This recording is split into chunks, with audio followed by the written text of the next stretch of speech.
महात्मा गांधी काशी विद्यापीठ में इस समय माहौल काफ़ी तनावपूर्ण है। नमस्कार, मैं हूं अनामिका पांडे, आप देख रहे हैं डायलिम्स न्यूज़। अभी हम महात्मा गांधी काशी विद्यापीठ के परिसर में हैं। आप देख सकते हैं हम प्रशासनिक भवन के बाहर हैं और यहाँ पे छात्र भारी संख्या में प्रदर्शन कर रहे हैं लगातार प्रशासन और कुलपति के खिलाफ। छात्रों का ये कहना है कि परीक्षा परिणामों में भारी मात्रा में गड़बड़ी की जा रही है, फिर चाहे वो एग्जामिनेशन फॉर्म भरना हो या रिजल्ट। और अगर वो अपनी समस्या को लेकर कुलपति के पास जाते हैं तो सिर्फ उन्हें प्रशासनिक भवन और सारे विभागों का चक्कर लगाने के बीच में वो फंसे रहते हैं। इसका कोई भी समाधान नहीं निकल पाता है। दूसरी तरफ छात्र यहाँ पे 11 सूत्री मांग को लेकर भी प्रदर्शन कर रहे हैं। इनका कहना है कि इनकी जो भी मांग है वो अपने मांग को लेकर कुलपति के पास कई बार गए हैं, लेकिन लगातार इस सारे मांगों को वो नज़रअंदाज कर रहे हैं। शैक्षणिक संस्थानों में इनकी मांगों को नज़रअंदाज किया जा रहा है और परीक्षा परिणामों में भारी मात्रा में गड़बड़ी हो रही है, जिसकी वजह से उनके भविष्य पे भी भारी खतरा मंडरा रहा है। अब इन सभी समस्याओं को लेकर छात्र यहाँ पे प्रशासनिक भवन के सामने प्रदर्शन कर रहे हैं और अपने मांगों को रख रहे हैं। तो आइए प्रदर्शनकारी छात्रों से बात करते हैं और इनकी समस्याओं को जानते हैं। कारण है मुख्य प्रदर्शन का, आज प्रदर्शन का दूसरा अनिश्चितकालीन धरना का दूसरा दिन है। 11 सूत्री मांगों को लेकर हमने ज्ञापन दिया था, लेकिन हमारे मांगे पूरी नहीं हुई। अच्छा, ठीक है। पहले ये बताइए कि 11 सूत्री मांग है क्या? हमारा विश्वविद्यालय के छात्रावास जो है उसमें संपूर्णानंद शोध छात्रावास में भी पीएससी 4 सालों से रह रही है। वो शोध के लिए होना चाहिए। अगर विश्वविद्यालय में शोध ही नहीं रहेगा तो कॉलेज हो जाएगा विश्वविद्यालय। बच्चों का एनरोलमेंट नंबर नहीं जारी हो पा रहा है। बीपीएड का भी परीक्षा परिणाम नहीं जारी हुआ है। एलएलबी का परीक्षा परिणाम नहीं जारी हुआ। विश्वविद्यालय में रोपवे बना हुआ है। अब 4 विषय और जमीन चाह रहे हैं कि वहाँ पे बिजली केंद्र बन जाएगा। तो प्रदर्शन के तहत अगर देखें तो पूरा आप लोग मैनेजमेंट से लेके अपना जो शैक्षणिक परेशानियां हैं उस पे भी कर रहे हैं। तो ये प्रदर्शन जैसे प्रशासन और कुलपति दोनों लोग के खिलाफ है? ये दोनों लोगों के खिलाफ है और हमारी मांगे 2 दिन हो गया है। आज देखेंगे कल 12 बजे बुद्धि शुद्धि यह करने के बाद मैं आमरण अनशन पर हो जाऊंगा। विश्वविद्यालय कुलपति महोदय ने वार्ता के दौरान कहा कि आपकी मांगे लिखित रूप से मांग ली जाएगी, लेकिन लिखित रूप से तो कई बार उन्होंने कहा मैं जब तक विश्वविद्यालय की वेबसाइट पर जारी नहीं हो जाएगा और जब ये पता ही नहीं चलेगा विकास कौन है जो दलाली का पैसा लेता है, छात्रों से पैसा लेता है और चीफ डॉक्टर से लेकर विश्वविद्यालय में जितनी भी प्रोफेसर की नियुक्तियां गेस्ट फैकल्टी की हो रही हैं, पैसा जो लेता है 5 से 10 लाख, एजेंसी का 80 लाख लेता है। विकास जब तक कुलपति महोदय ने बताया कि मेरा विकास यही है, मेरा विकास ये है, तो क्या मेरा आंदोलन चलता रहेगा। जी, ठीक है। अच्छा, तो प्रदर्शन की वजह से पठन पाठन कार्य भी रुका हुआ है। प्रशासनिक भवन दोनों बंद है। जिससे हम लोगों का मतलब है वही संस्थान बंद किया गया। प्रशासनिक भवन से कोई वो नहीं। अच्छा, ठीक है। छात्रों से हमें कोई दिक्कत नहीं है। लाइब्रेरी हम छात्र इसलिए लड़ रहे हैं। जी हाँ, बोलिए। लाइब्रेरी भी सुचारू रूप से चल रही है, सभी क्लासें भी सुचारू रूप से चल रही है। अभी एग्जामिनेशन फॉर्म का दिक्कत है, बच्चों को परेशानी हो रही है। एग्जामिनेशन फॉर्म बच्चे भर रहे हैं और किसी का एनरोलमेंट नंबर नहीं मिल रहा है, किसी का फॉर्म नंबर नहीं मिल, इसीलिए तो हम लोग बैठे हुए हैं। अच्छा, परीक्षा में मतलब फॉर्म बच्चे नहीं भरेंगे तो पढ़ेंगे कैसे? हाँ। बच्चे तो इसलिए परेशान है कि हम लोग का परीक्षा फॉर्म पहले भरा जाए। हाँ।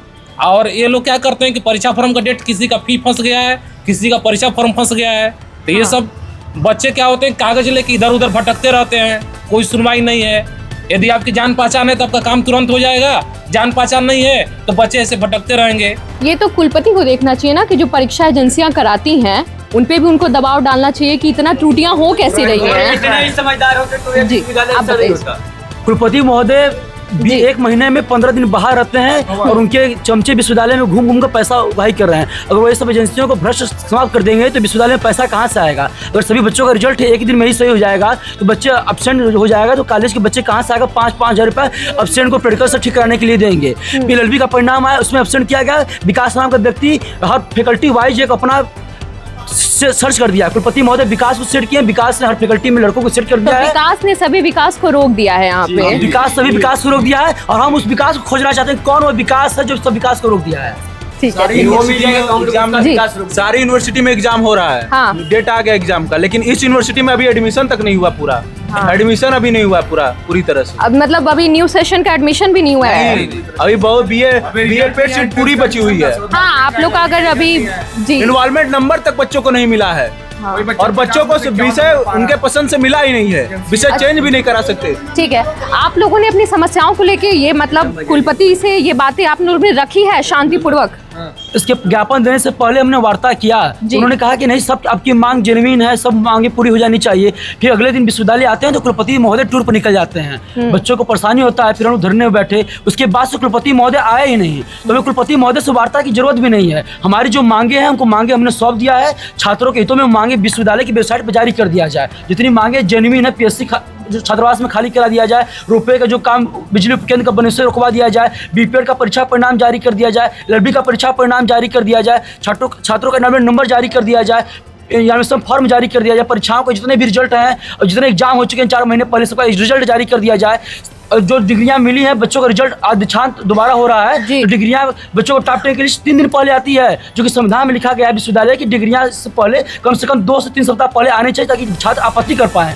ऐसा विश्वविद्यालय है, 1 साल में 2 बार दीक्षांत करा रहा है, फिर भी अभी बहुत सारे कोर्स के बाकी रह गए हैं। आखिर कुलपति महोदय विश्वविद्यालय को कॉलेज बना के ही जाएंगे, मुझे ऐसा पूरा उम्मीद हो गया है। अच्छा, रोपवे का जो कार्य चल रहा है ये तो प्रशासनिक हो गया ना, तो कहीं ना कहीं टक्कर आप लोगों की प्रशासनिक भी हो जाएगी अगर ये कॉलेज परिसर को छोड़ दे तो। अगर समस्या 1 रुपये में कुलपति महोदय ने विश्वविद्यालय की जमीन को दे दिया, रोपवे के लिए दिया। चलिए रोपवे को हम लोग स्वीकार करते हैं कि मान लीजिए प्रगति विकास के लिए है, लेकिन अगर बिजली का उपकेंद्र अगर विश्वविद्यालय कैंपस में बन जाएगा तो 2.5-3 बीघा का जमीन जाएगा, जमीन की भी दिक्कत नहीं है, लेकिन उससे रेडिएशन जो होगा, कैंसर प्रॉब्लम होंगे। अगर बच्चा उसके पास जाता है, अगर बच्चा टच कर दिया, अगर बच्चा अगर मर जाता है, उसका जिम्मेदार कौन होगा? मैं तो ऐसा होने नहीं दूंगा। अगर बिजली उपकेंद्र के लिए कोई भी कंपनी आती है, कुलपति महोदय जमीन देते हैं, तो मैं वहीं अपने ऊपर पेट्रोल छेक के उसी जमीन पर मैं मजाक कर लूंगा, लेकिन बिजली उपकेंद्र नहीं बने दूंगा। चलिए, तो बहुत बड़ी बात कर रहे हैं। आगे की क्या आप लोग की योजनाएं हैं अगर ये मांगे नहीं मांगी गई तो? आज हम लोग देख रहे हैं वार्ता में अगर हमें नहीं मिलता है तो कल आमरण अनशन के लिए बाध्य हो जाएंगे। अगर प्रशासन हमें मुझे अगर गिरफ्तार करता है तो दूसरा कोई अस्वस्थ वायरसिस बनकर आंदोलन को लीड करेगा, अनिश्चितकालीन आमरण अनशन में बाध्य होगा, लेकिन हमारा आंदोलन बिना हमारी मांगों पूरा होगा मैं हिलने वाला नहीं हूँ। कि छात्र लगातार यहाँ पे नारेबाजी कर रहे हैं। इनका कहना है कि परीक्षा परिणामों में भारी गड़बड़ी की जा रही है और जब तक इनकी मांगों को प्रशासन और कुलपति नहीं मानेंगे तब तक ये प्रदर्शन जारी रहेगा। ये प्रदर्शन और भी व्यापक रूप ले सकता है अगर इनकी मांगों को जल्द ही नहीं मांगा गया। आगे के जैसे अपडेट्स होंगे हम आपको देते रहेंगे और भी खबरों के लिए आप जुड़े रहिए और फॉलो करिए डायलिम्स न्यूज़ को।